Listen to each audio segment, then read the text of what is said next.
ያንቺ ነው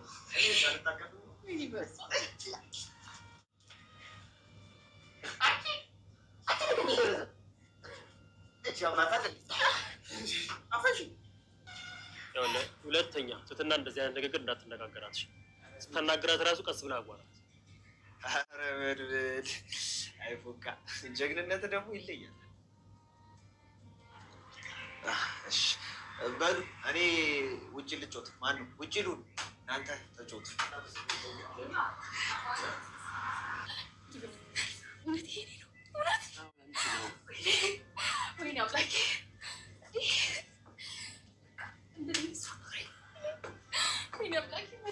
አላፈቀርኩሽ አንቺ የለሽ። አሁን እዚህ ቦታ ደግሞ የሰው ስም መጥራቱ ያስፈልጋል? እሺ በቃ በጣም ተወዳት ነበር። አዎ በጣም ወዳት ነበር፣ ግን ስለዚህ ጉዳይ ማውራት ምንም ፍላጎት የለኝም። መድብል ግን ብዙ ድብቅ ማንነት አለ አይደል? አይ ትትና ድብቅ ማንነት የለኝም፣ ግን ድብቅ የሆነ ታሪክ አለኝ። ግን እኮ ማንነታችን የሚወስነው ታሪካችን። አይዞሽ ትትና፣ ሁሌም የምታውቂው ይሄንኑ መድብል ነው። ሌላ ድብቅ ማንነት የለኝም። ባለፈው እኮ ያን የተረገመ ስትቀጠቅጠው የሆነ የማላውቀው ቦክሰኛ ውስጥ ያለን ይመስለኝ። ዛሬ ግን ውሃ እያስጠማሽኝ ነው። መድብል ከፍርሃቴ ብዛት እኮ ነው የምለፈልፈው። ብረሳው ብዬ ትትና፣ ምንም አትፍሪ፣ አይዞሽ አምላክ ያውቃል። ዛሬ የደስታዋ እለት ነው፣ ግን እንዳለመታደል ሆኖ እንግዲህ የደስታዋን እለት ደስ በሚል ሁኔታ እያሳለፈች አይደለም። ምክንያቱም በገጠሟቸው ቻሌንጆች መሰረት በጣም በደስታና በደስታ በሚባል መልኩ በጣም ከቃላት በላይ በሆነ ነገር ዛሬ ደስ በሚል ሁኔታ ነው የመጣ ነው ማለት ነው። ውድ ቤተሰቦቻችን እንግዲህ ከረጅም ጊዜ በኋላ ዛሬ መድብል ምን የመሰለ ጫማ ቤት ከፍቶ ካሁን በኋላ አረብ ሀገር ሄዳለሁ፣ እወጣለሁ፣ ወርዳለሁ የሚባል ነገር የለም እዚህ ጋር በቃሽ ብሎ እንግዲህ በሚገርም ሁኔታ አሜዚንግ የሆነ ሰርፕራይዝ አድርጓታል። ያልተጠበቀ ብራንድ ጫማዎችን ያካተተ የጫማ ቆንጅዬ የጫማ ሱቅ ከፍቶ አስረክቧታል። ይህም እንግዲህ በጣም ደስ የሚል ነው። በጣም ተደስተናል። አጠቃላይ ማለት ቤተሰቦቻችን በጣም ደስ የሚለው ስባችሁታል።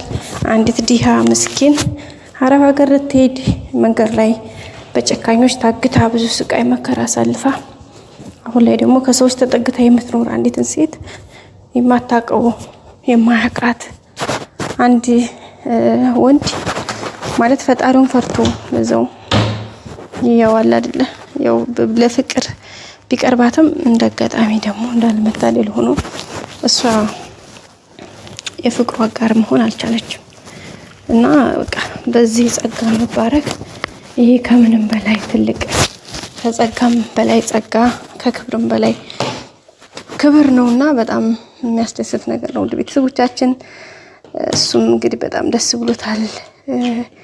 በቃ ከቃል በላይ ማለት ነው። የሀገሬ ልጆች በጣም አሜዚንግ የሆነ ነገር ነው። ያው ይሄን ነገር ማግኘት በቃ ለሷም ይሄ ነው ብላ በቃል የምትገልጸው አይደለም። ደስታዋ ለራሱ በጣም ነው የተደሰተችው።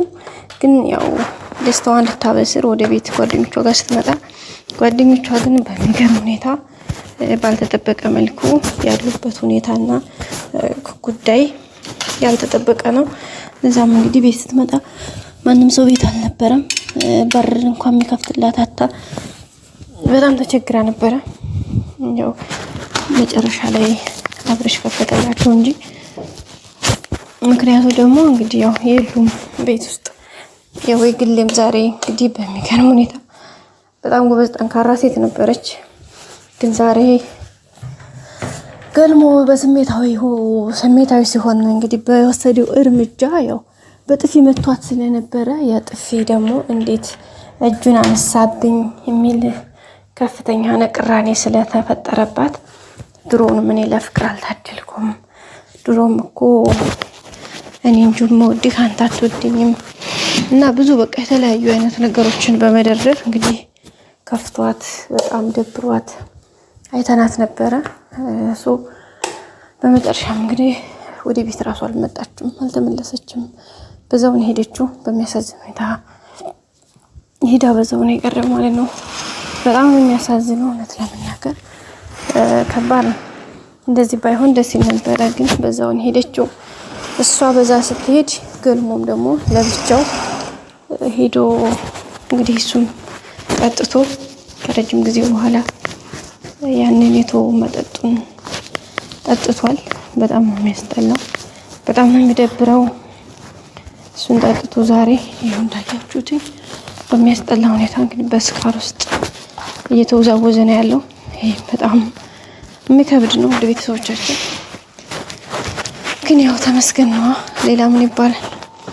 ሰክሮ እንግዲህ ስልኩንም ከኪሱ አስወስዷል በር ላይ ወድቆ። ምክንያቱም ቤት ውስጥ በር ራሱ የሚከፍትለት ሰው ማግኘት አልቻለም ነበር። ምክንያቱም ማንም ሰው ቤት አልነበረም። እንዳልኳችሁ ነው። ሁሉም ሰው ከቤት ውጭ ስለነበሩ ማንም ሰው ቤት ስላልነበረ እንግዲህ ያንን በር እንኳን የሚከፍት ሰው ስላልነበር ውጭ ላይ ተኛ ማለት ነው። በረንዳ ሳይሆን ውጭ በቃ እና እዛ ጋር ስለነበረ እዛ ጋር ሌቦች ሲያገኙት ኦልሬዲ ከኪሱ አውጥተው ወሰዱ ማለት ነው ስልኩን። እሱ ምክንያቱም ስለሰከረ ማነሽ በቃ የግሌ ነበር የሚለው ራሱን አያውቅም። ሌላው ደግሞ ጽጌ እንግዲህ እንዳያችሁ ዛሬ የእናቷን የሞት ዓመት እያከበረች ነበርና በጣም ከፍቷት እያለቀሰች በጣም አዝና ነበረ። በጣም ይሄ ከቃል ከሚባለው በላይ ነበር ያዘነችውና ያው እሱ እንዳለ ሆኖ እዚህ ላይ እናቷን ቀን እያሰበ በዛ ደግሞ እናቷ የሞተችበት ሁኔታ ምክንያት በሰው እጅ ነው የጠፋችውና በቃ እሱ ነገር እበቀላለሁ ይሄን አደርጋለሁ ምናምን እያለች ራሷን በጣም ውጥረት ውስጥ አስገብታ ነበረ። ማታ ላይም እንግዲህ ምን ውስጥ እንደወደቀች በማይታይና በማልታወቀ መልኩ ትንታብላለች ማለት ጠፍታለች ማለት ነው። በጣም ከባድ ችግር ውስጥ እንዳለች ብቻ የሆነ የሚያሳዩ አንዳንድ ነገሮች አሉ። እሱ ደግሞ በጣም ከባድ ነው። ቤተሰቦቻችን እንግዲህ ምንም ሳትሆን በሰላም እንደምትመለስ ተስፋ አለን። በጣም ነው የምታሳዝነው በነገራችን ላይ ትትና ማለት ነው ጋይስ። ምክንያቱም በቃ ብቸኛ ነች፣ ማንም የላትም።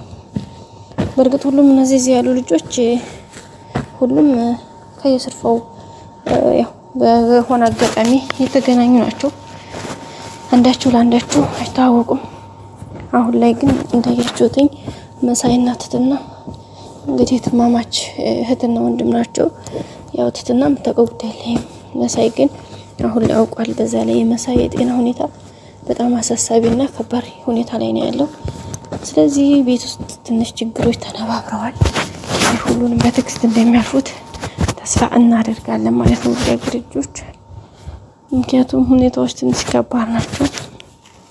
ሁሉም ነገር ለማስተካከል ሁሉም ነገር በሚሆነው መንገድ ለማድረግ ሁሉም የተቻለው እያደረገ ነው። እርግጥ ግን አንዳንድ ሁኔታዎች ደግሞ አሉ ከአቅም በላይ እንዲሆን የሚያደርጓቸው ነገሩን ለመቆጣጠር ትንሽ የሚያዳግቱ ግን ቢሆንም ሁሉም ነገር ለማስተካከል የሚቻለውን እያደረጉ ነው። ቀጣይ ሁሉም ነገር እንደሚስተካከል ተስፋ እናደርጋለን እላችኋለሁ። ውድ ሀገሬ ልጆች ቀጣይ አዲስ ቪዲዮ እንገናኝ። ሰላም ቆዩ።